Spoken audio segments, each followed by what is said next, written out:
but most of you guys know that when we talk about the future, especially in our media, especially on the news, that sort of thing, most of, at least what I hear, is negativity, all the doom that's ahead of us, recession, environmental collapse, these sort of things. But looking at games, and looking at some of the work that I've gotten to do over the last several years, especially in the field of education, I see some really bright spots. So that's really what we want to talk to you about today. But before we can do that, there's a few things we have to acknowledge. First, our current system here in the United States, our public education system, has honestly failed us. This is a hard truth, but this is something that we have to admit. We are currently 29th in math, 22nd in science, 28th in creative problem solving. These are numbers that won't stand, especially for the amount of money we throw at it. And unfortunately, right now, there's not the political will to throw the amount of money we need to really fix the system as it stands.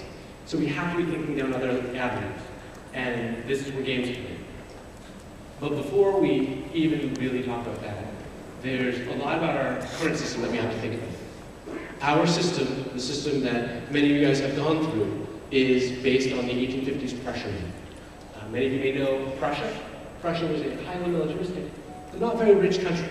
And so at the time, when they built out their public education system, which we then copied, they had something in place to incentivize people joining the army. They couldn't afford pensions for their soldiers. So instead, they said, to get out of the army, we guarantee you one of the nice, cushy municipal jobs, like being the guy who wound the city clocks. One of those jobs was school teacher. The system we use is actually designed to be taught by drill sergeants. It's intended to be a system about learning by rote because it's a system for transferring an agrarian society to an industrial society, which is not what we're doing today. But at the time, they were trying to make good clerks and factory workers. And to do so, well, information wasn't available like it is today. Back then, schools were the warehouses of knowledge, right? They were the place that you went to learn facts. That was all there was. And so they were there to drill in your basic mathematics you needed to do the bookkeeping of the company. But today, in the palms of our hands, in our pockets, on our phones and tablets, most of us have access to more raw data than all the aggregated libraries of the 19th century. And yet, our system has not evolved around this fact.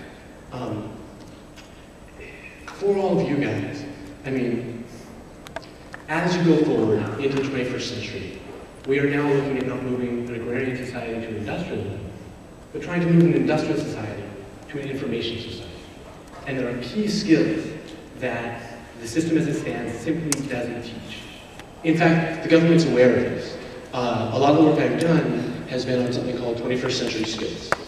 21st century skills are a group of skills, specific pieces of knowledge that they went around the world and assessed, talked to companies, talked to major first world nations, talked to educational institutes, and figured out really what do you need, what do you guys need to be competitive in the future.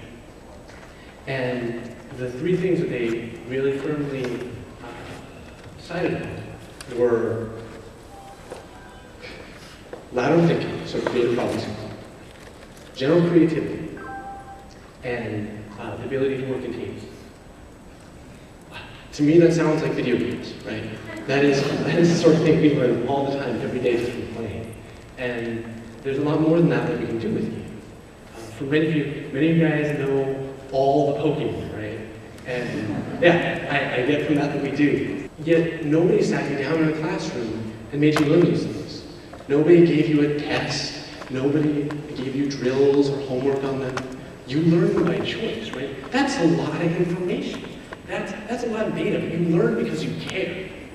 If we can arm teachers with that, if we can prepare students in the future to lean forward rather than sit back when Euclid or Shakespeare comes up, that's a huge boon to teachers today. So I'm going to keep this short. All I want to say is that we have spent billions of dollars, if not trillions of dollars, the most ever in the history of humanity, over the last century, learning how to engage a human being.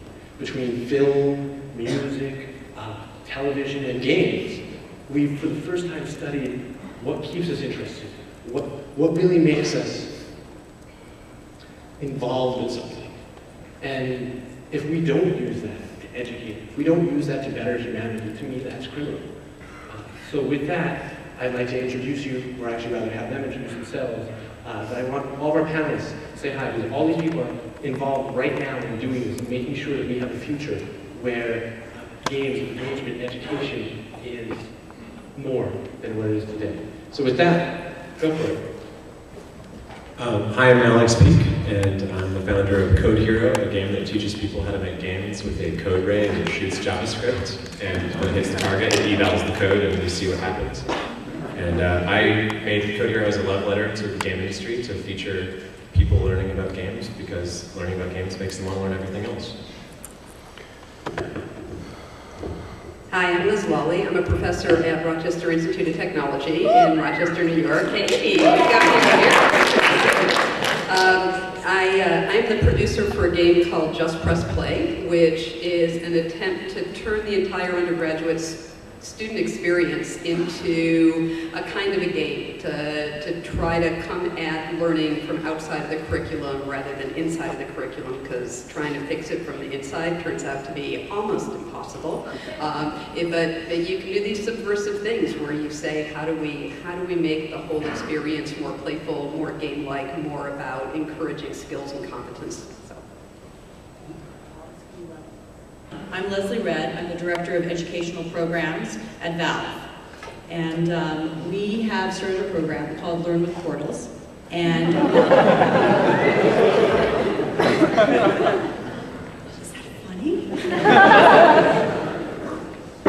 I don't know where we got the idea to do that. Actually, I do know where we got the idea. We heard from hundreds of educators. We heard from hundreds of educators asking us to please do something around this particular game, which they were already using in the classroom. And they were figuring out, using Portal and Portal 2, how to engage kids, looking at game design, physics, math. I've heard examples of it being used in language arts or literacy classes. And so when we took all of this information together, we thought to ourselves, okay, well, let's see what we can do. You know that we try to help out and do what you guys think would be a great way to use our games and our tools. So we started looking at Portal 2 and figuring out what would be the aspects that would need to happen, and how could we go about doing this in a way that's replicative of what how a game community behaves and acts. Success. You've got some bass on this.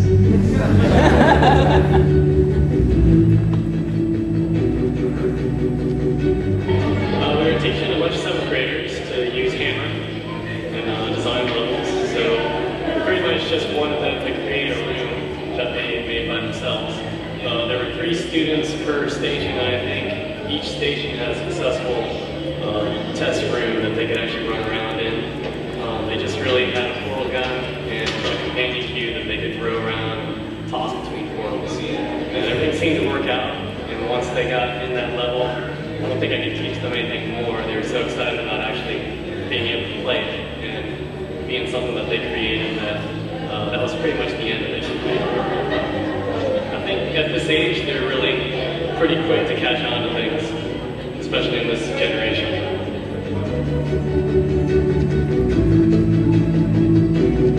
We've been working on a spatial reasoning project, so the kids were building these models and they were rotating the figures in space and taking pictures of them and doing drawings, and then we're able to come to Valve and using the Hammer tool, they're working with models, rotating figures in space in order to create a level in Portal, and it was just a fantastic application of what we did in class in the real world.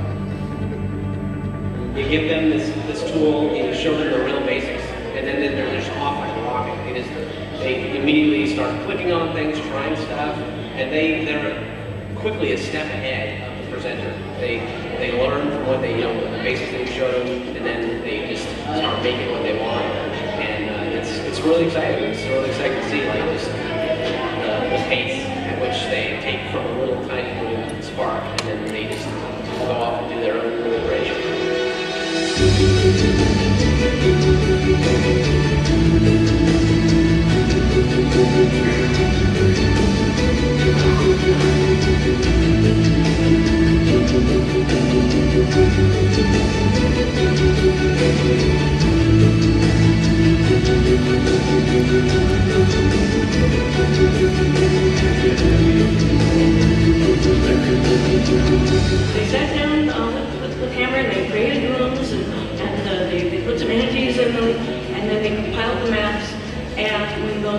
opened up and suddenly they were in the game featuring the room they had built. The whole group was like, oh my gosh, they were so excited, so excited. And that was their longing. In our classrooms, our math classrooms, we're collaborating, we're solving issues, we're working together to create projects in teams. And then we go to Valve, and the kids see that, yes, in the real world, teams of people work together and look at the amazing products we create. Really satisfying for us, and I can just tell it's going to be totally memorable for those kids. I'm really glad we got a chance to do that for them. The most amazing field trip. I pity whoever has to take them on the next field trip because it's not even going to compare to what they experienced. How do you use the toilet?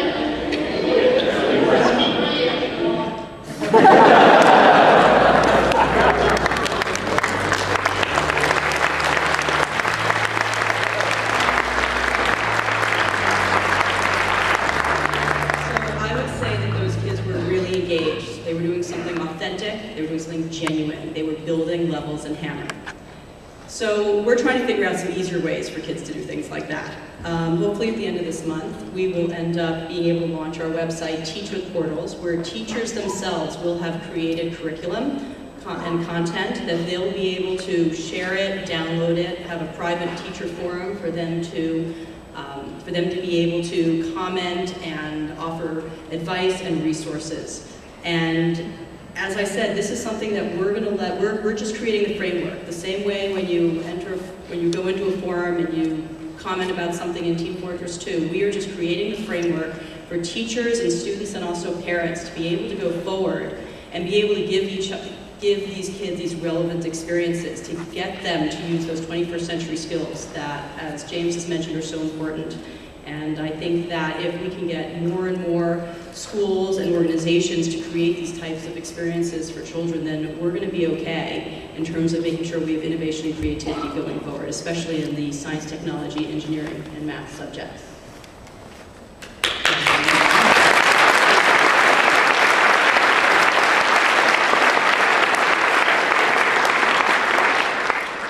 All right, so I guess I'm supposed to be moderating this thing.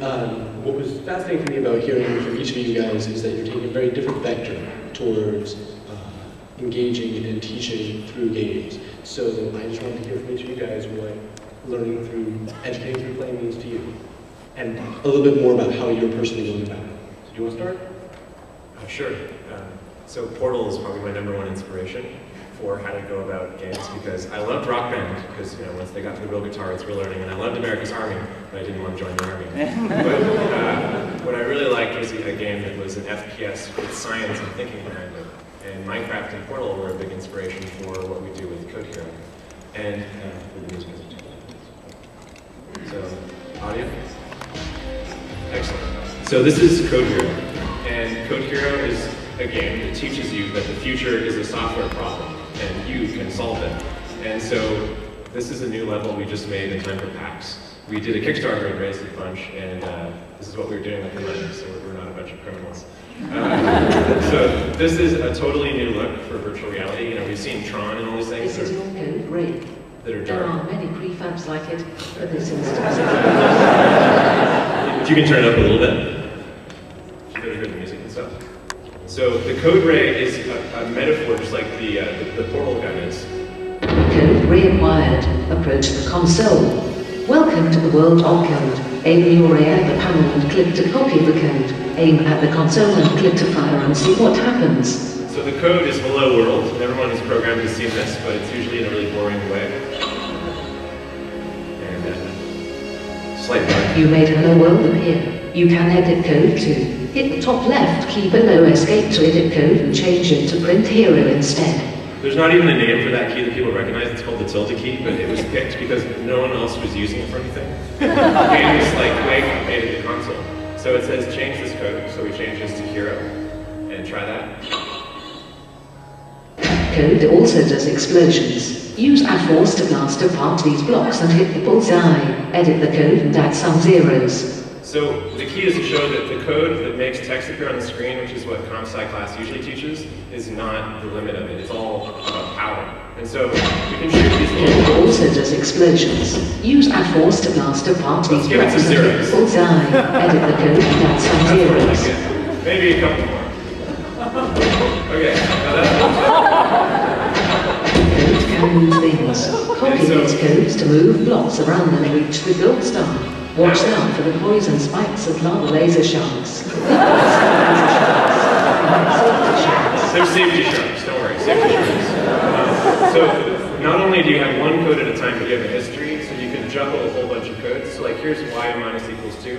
And so the game goes on to teach you that all these games that you love to play, you can learn about how they're made, and in the process, like this is doing all kinds of math learning that is just the beginning, because what you really want to learn is that if you love video games, you can get really good at making them. And in the process, you can work with your classmates who are doing history or science, and as a class project, you could find out what is the origin of code by making the very inception of code itself, which we just tell the kids, look in your book what happened in 3200 BC in Sumeria, and make a video game about that.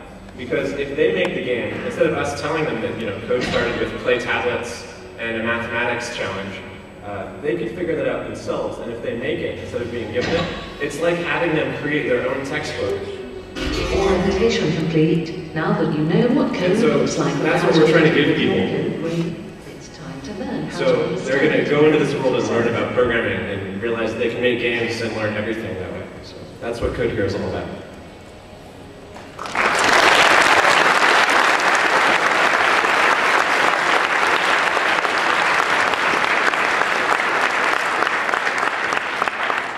It's actually fascinating to me. I do a lot of work down in Brazil, and there's a school down there called Oi Futuro Navi, which is a school, they're having a huge educational crisis, and one of their solutions is trying out a school where you learn every subject through developing games.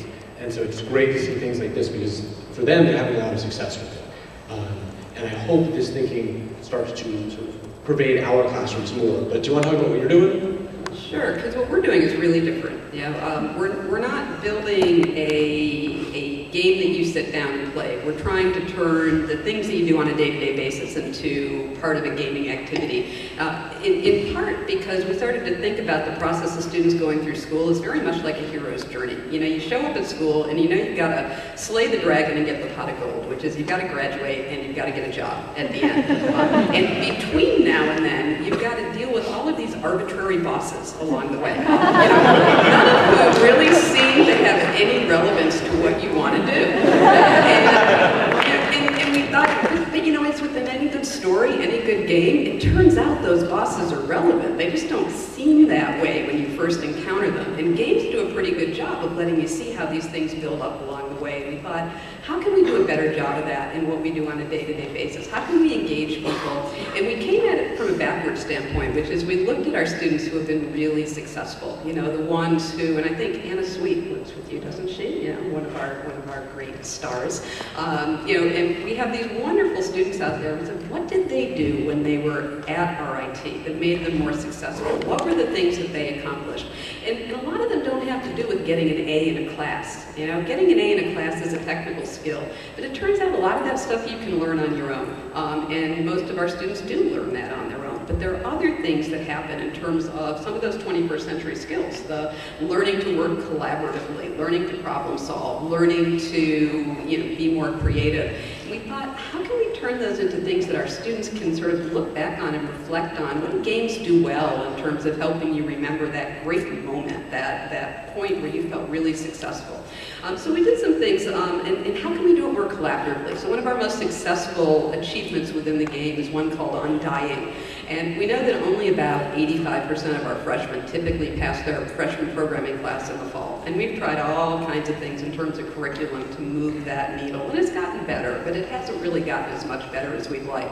We put in an achievement that said if 90% of our freshmen pass the class, everybody playing the game gets the achievement, which changed things a little bit, because all of a sudden, the people who weren't taking the class had a reason to help the people who were taking the class. And in fact, what happened was our upperclassmen organized study sessions. And I said in the Facebook group, we're not going to get this achievement unless we help them. And after they did the study session, they came back and said, can we do that every quarter? Because that was fun. It turned out, and this is again what games are good at, right? You might put a little reward out there, a little carrot, and say, you know, go get the carrot. But if the only valuable thing at the end is the carrot, they're never going to do it again unless you give them a bigger carrot or a chocolate-coated carrot or a gold-plated carrot, or, you know, you're going to have to keep upping the ante. But if the carrot gets them to do something that it turns out they enjoy, that it turns out they get some real value out of, then you've accomplished something. And that's what we keep trying to look at. I think a lot of educational games, it's really about the chocolate-covered carrot, right? It's, you know, the carrot is really not that interesting. And, you know, you can get people to do that for a little while, but it's not sustainable. It's not lifetime learning. And if instead you look at it from the standpoint of what's going to make people feel good about what they've accomplished, about what they've learned, how can you reward that? How can you do that in a way where they have fun getting to it, but then they're really happy they did it and they want to do it again, not because you're going to give them another reward, but because the activity itself turned out to be valuable.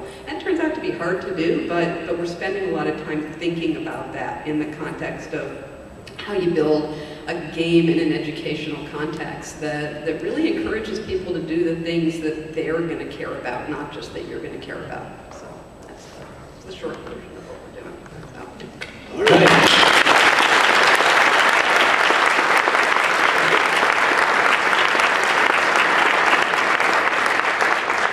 And did you have anything you want to go into more detail over that video?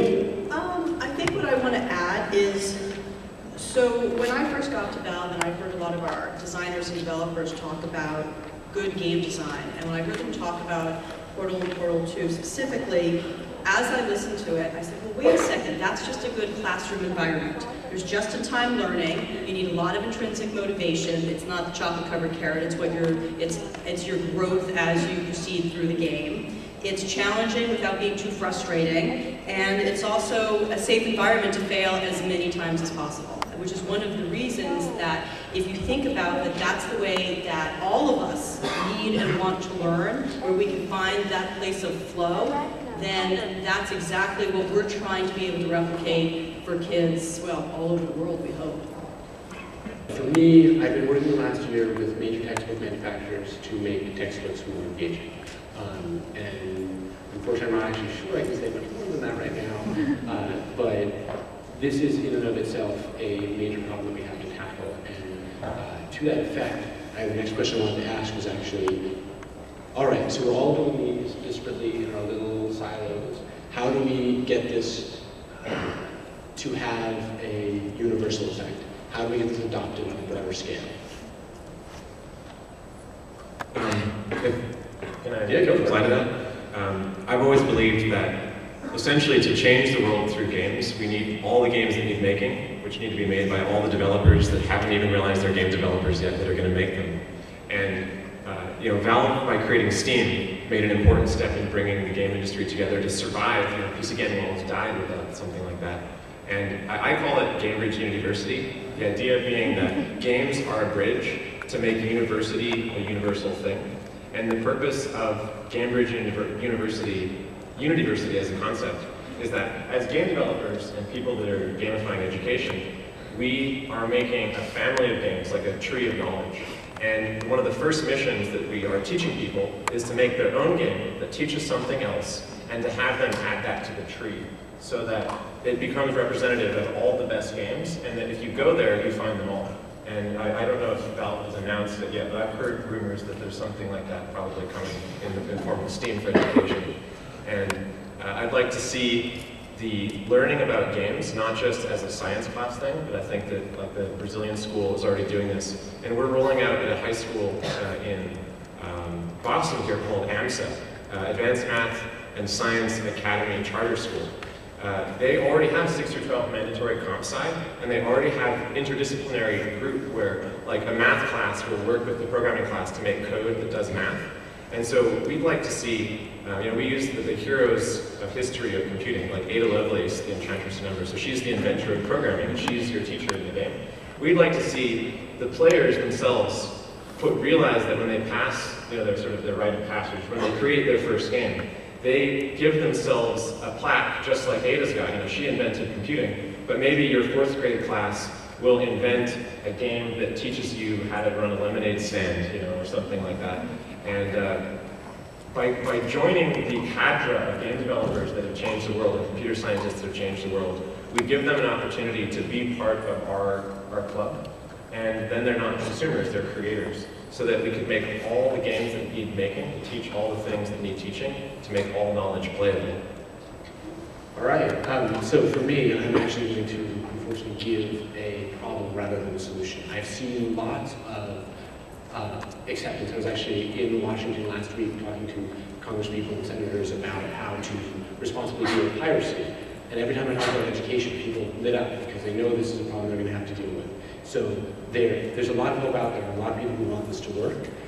But one of the main problems I've run into is that right now our current system is built on metrics. It's built on this knowing the problems in your math that will actually teach math, right? There's millions of dollars that go into doing testing and research to make sure that yes, teaching you that 2 + 2 = 4, making you do that problem that actually makes you better at addition. Nobody has any idea how to get any metrics for learning out of games. There are people working on this. This is a huge, complex, and interesting problem. And if we can find a way to scale it, if you can actually tell me what any particular game teaches, that would be an incredible thing. But that, to me, is the first step to really get widespread, and government especially, adoption, is to have some demonstrable method to show what games teach. But you guys' thoughts? So from what do you want me to answer there? Yes. Okay. I can do that, yes. I take direction well. So in terms of getting this stuff out to other places, I think I'm back on task now. Perfect. Okay. We've been thinking a lot about how to take what we did and put it other places. I mean, the easy criticism of doing what we're doing in a game design and development program is, people say, well, they're gamers, duh, of course they'll play your game. The reality is that everybody's a gamer, right? It's not just game design and development students. I mean, the numbers tell us that being a gamer is the norm now. It's not the exception. But I think the real problem is that most people are afraid to be game designers. It seems really scary, this idea of designing a game. And if you say to a bunch of teachers and administrators, just make it a game, that's not how they think. That's not what they know how to do. So our goal, once we get the bugs out of our very early prototype of doing this, and we haven't done everything right, nobody gets it right the first time. The next round of this is going to be, how do you build something that you could give to any school? That you could say, let us tell you what kinds of achievements work, right? I mean, maybe our things about a programming class aren't necessarily what's going to work for you, but what are the underlying best practices of how you can build these kinds of achievements and activities that your students will engage in? Let us give you, a dummies guide to implementing this in the classroom, in the school environment, so that you feel like this is doable rather than something that you have to be an expert in order to accomplish. One of the big mistakes we made, actually, and I didn't show it because I didn't know I could show a video, we made this amazing promo video, and we showed it to people, and the problem is everybody was like, it must be really hard and expensive to do what you're doing because it had this polish to it, right? And we're like, no, actually, it's not nearly as hard as you think it is, but we need a better way to explain that. We need a better way to make this accessible. We need a better way to put this in the hands of any kind of school, any kind of teacher who wants to be creative. So, STEAM for schools. I just wanted that. All right, so I want to raise Sue's last question and then get you guys up and start asking questions of any time we have. For you guys, I want us to look carefully at this problem and also talk about realistically, what are the dangers of bringing games into education? Because they do exist and we can't turn away from those if we're really going to pursue this project. So, any thoughts? Well, some of the procedures I would say the biggest danger of bringing games into education is that it kind of goes way out of the teachers' and schools' control to the point where you're going to have a grade 6 class that just does, you know, whatever they please and goes to a grade 12 level and then wants to go to MIT the next year or something. But seriously, there are risks. I would say what we have to make sure of is that we don't just give them this like goal, like you were saying, you know, saying just make a game, for example. Well, you know, there's a huge gap between where our curriculum and game system is and how much it actually takes to make one. Watch Indie Game the movie, and you'll see the blood, sweat, and tears that goes into bootstrapping games like these and making them yourself. So imagine you're a 4th grader and the frustration that could come when you're trying to do your class project and you're crying because, you know, it's hard. And so we need to make sure that we give them really good tools so that they don't like freak out and experience the stress that is being an indie game developer too young before it scars them for life.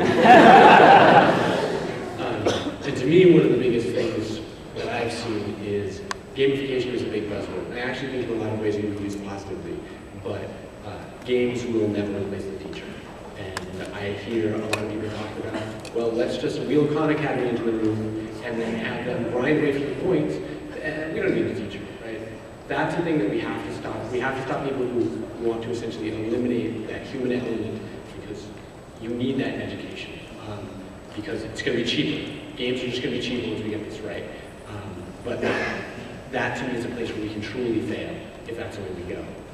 Your thoughts? So when we pitched our project to Microsoft, you know, I had this huge slide in the middle that said danger. And I talked about the biggest danger really is in fact down that very scary gamification slope, which is, you know, badly designed games damage motivation. Yeah, they, you know, the thing I was saying about the carrot and the chocolate-covered carrot and the gold-plated carrot, I mean, that actually breaks things in a fundamental way. And bad games are worse than no games. Bad games and harnessing some of the worst of what brings people into gaming without bringing any of that value of really thoughtful progression and problem solving and creativity. So my fear as we start looking more and more at games and education is that it's not going to be the game developers who do it. It's going to be people who have only the shallowest understanding of what makes a good game, what's the value both in games and in education, and then we throw all of those away in favor of the worst of both, which is essentially points and leaderboards. And I totally agree there, but I actually disagree. I would like to see us get past game developers developing games.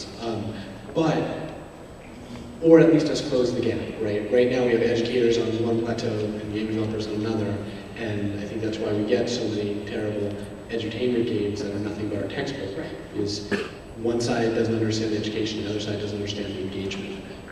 And so that's something that I think we need to also find a way to get past. But do you have thoughts? Yeah, so the good news is that we're seeing a coalescence between around that technology and games can be really well used for students in and outside the classroom. So right now, 68% of parents, this is according to the ESA report in 2011, see the positive impact of playing computers and video games. 68% of them think that their kids get mental stimulation or education from it. There's a groundswell both at the top of the Department of Education and sort of in the White House and the Obama administration, and also a groundswell among teachers about wanting to really have the interactive technologies in the classroom. And we know perfectly well that kids' experiences outside of the classroom are so much more engaging than their experiences in the classroom. And the stories of when you think about how they are able to do incredible amounts of research to really pursue what they are so interested in from their phones, and then they come into the classroom and they're told to shut it off and they have to just start memorizing something from textbook which may or may not be out of date. And so we've got to make sure that those experiences come together. But before we just start making all these games, which might be bad, there needs to be research behind it. There needs to be verifiable data analysis. We need metrics about what they're learning. One of the things that we are doing with Portal 2 and an authoring tool is a woman named Val Shute from Florida State University, was funded by the MacArthur Foundation to do stealth assessment with our game, and that's looking at persistence, spatial ability, and problem-solving skills. And we've got to do this in a really big way. There's lots of little studies here and there, Kurt Schreier, Constance Steinfuller, lots of little studies of how these games are increasing, whatever they're increasing and enhancing, but we've really got to do some big scale surveys of them so that we know what games will work and how we can take that research, put it together with good game design, and then create whatever those particular games are that parents and teachers and students themselves will enjoy and learn from. All right, so I know we're over time, so kick us out whenever you need to. I'm going to try and get as many questions as we can, so go. Mike's right back there. All right, shoot. All right, so I'm not very interested in your mention on wanting to avoid the leaderboard system when it comes to bringing games in education, especially considering education already has a system like that is faced with standardized testing, where a lot of schools and teachers, they're more worried about teaching kids how to pass standardized tests, such as the MCAS and stuff like that. Now, do you think standardized testing is, something that can be helped with this game system, or more of a problem that we have to get around to actually get these game systems in place? So I would come out and say that No Child Left Behind and emphasis on testing has ground the creativity out of our education.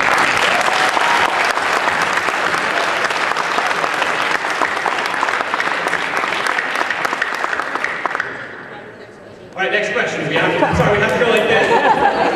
Hi, I may not look it right now, but I'm actually a high school English teacher, and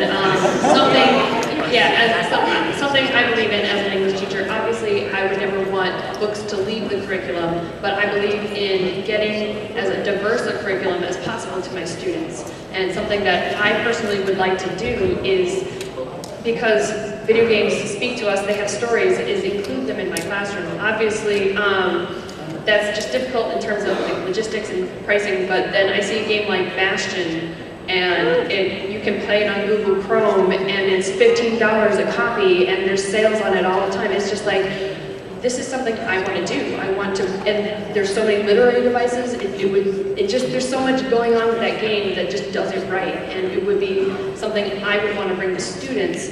My question is, what context, like how long do I have to wait before I can bring that into my classroom and teach it? Go for it. So as a first project that we're going to try with the AMSA students, once they learn the programming, we're going to have them take the history class and go to 3200 BC and find out what happened there in the invention of code and make this game themselves.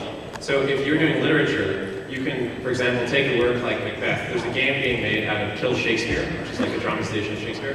This is Uruk in 3200 BC, and the farmers are angry and they want their food. And all we're using is simple dialogue triggers, choose your own adventure type stuff. The priest kings don't know how to count it. And so the player says, what do you mean you don't know how to count it? They say, well, we have these pictures, but we don't know how to count. And so you take a tablet and you say, let me see that. And you go up to the top of the granary and you count the grain, and you end up with a tablet that looks like this. So you invent math.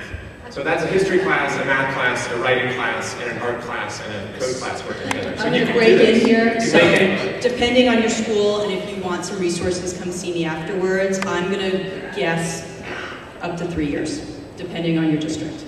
Thank you. All right, next question. Well, I was an LA teacher too, so I was actually going to ask the same similar question. But also, I know a lot of the stuff that you're talking about is in the STEM form, and a lot of schools are either getting into that or like kind of pushing away the history and LA kind of aspect to like push the STEM formula. But I was wondering, like, for those who really have school districts that don't understand this and only use computer programs for like things like Read 180, which is like to get kids to read, which I think fails. I'm just curious, like, I don't know. I lost my train of thought. So just remember, it's not only computer and video games, right? When I remember in grade school for me, one of my teachers cracked out a board game where you would read and you would answer some questions and you get to move along the board, right? So there are cheap, efficient ways that you can use to bring into the classroom that don't involve electronics that they don't get. But do you have, like, I don't know, I know a lot of kids that I work with right now, they would much rather play a video game than read a book. And how do you get that bridge back? Because I love graphic novels, and they fly off my shelves. However, I can't get them to read anything else. And they're like, oh, I bet they're willing to read the manuals, you know, or the strategy guides for the games that they play. There's ways to bridge these things. Yeah, and I'm just trying to figure out I bet they read fan fiction. Okay.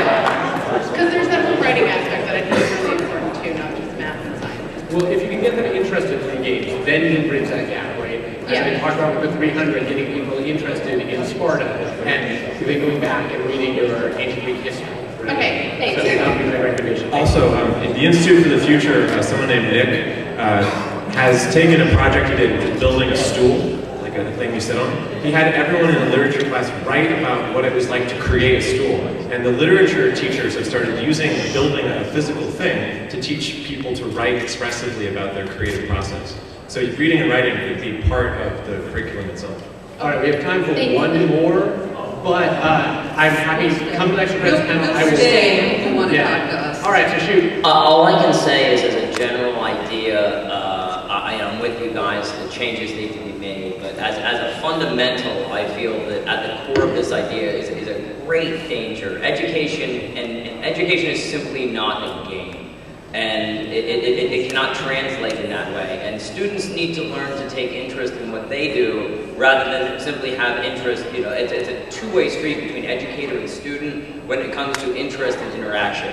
And reliance on technology in the basis of education when students are young, I feel could also lead to simply reliance on technology as things move forward. I teach rhetoric at a college, and let me tell you what, I do a lot of remuneration on high school's worth of education, and whether that's a current system or not, the last thing I need, the last thing we need is to rely on something when the fundamentals are the most important thing. And if the fundamentals get lost in keeping people's attention, then then that's a problem. That is an inherent problem. I would argue that technology is our future, and I mean you've got the rhetoric background. So as Plato says in the Republic, he has that whole complaint about, man, the kids these days with their books, they're not going to be able to remember anything because these books. If they can't argue now, doing the research they're doing with the technology available now, then that should be a trigger that there is a problem.